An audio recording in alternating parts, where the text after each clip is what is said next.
So ayan guys, yung asawa ko naghahakot siya ng mga fertilizer na gagamitin namin sa bukid next year.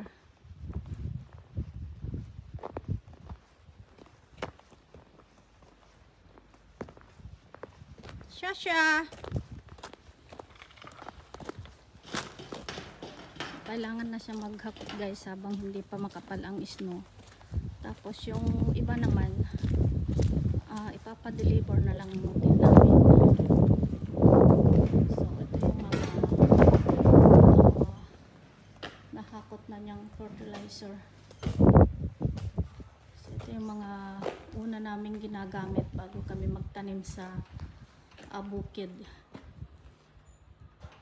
So tagpa 500 kilos po itong isang bag.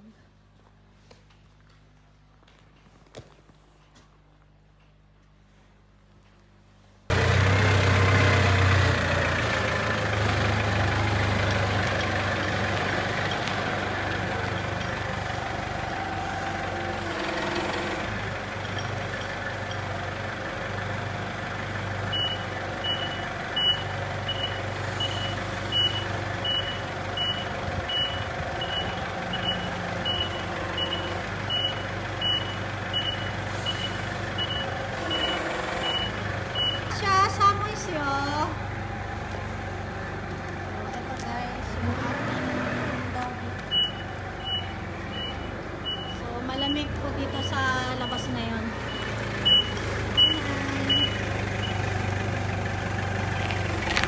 Tayo mo.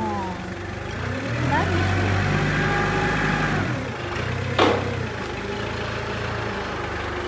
Dami din siya. Itay.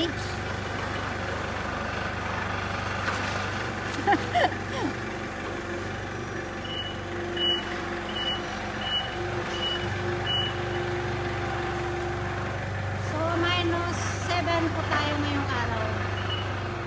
Natunaw itong mga snow pero malamig. Sobrang lamig po ngayon. Hore, ako na eh.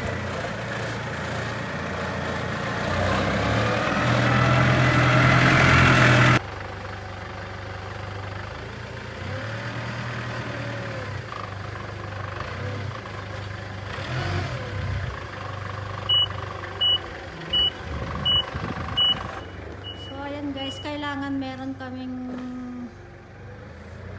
maraming fertilizer na gagamitin. So naghahakot yung asawa ko habang wala pang snow. Tapos pagka na hindi niya mahakot, ipapadeliver na lang namin.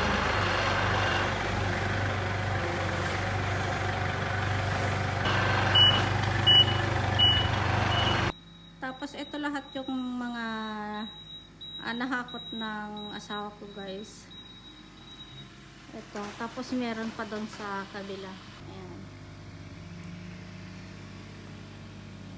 Tagpa 500 kilos ang isang bag.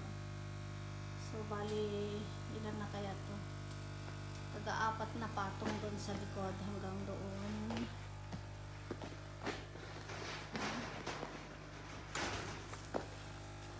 Itay! Urusan naman tong asok to. So, ayan. Tapos dito sa kabila din guys, hakot din yung asawa ko dito ng ibang fertilizer.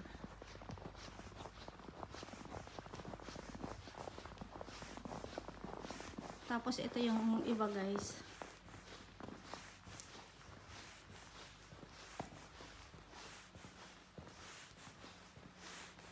So ito yung iba.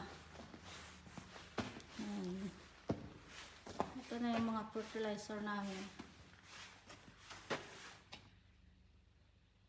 So itong mga to tagpa 500 kilos din tong isang bag. Ayan.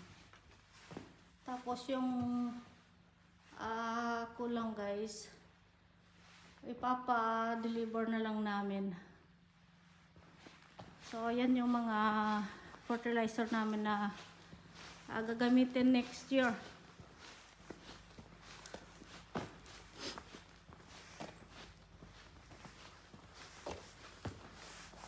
Ayan, may snow na kaya huminto muna yung asawa kong maghakot.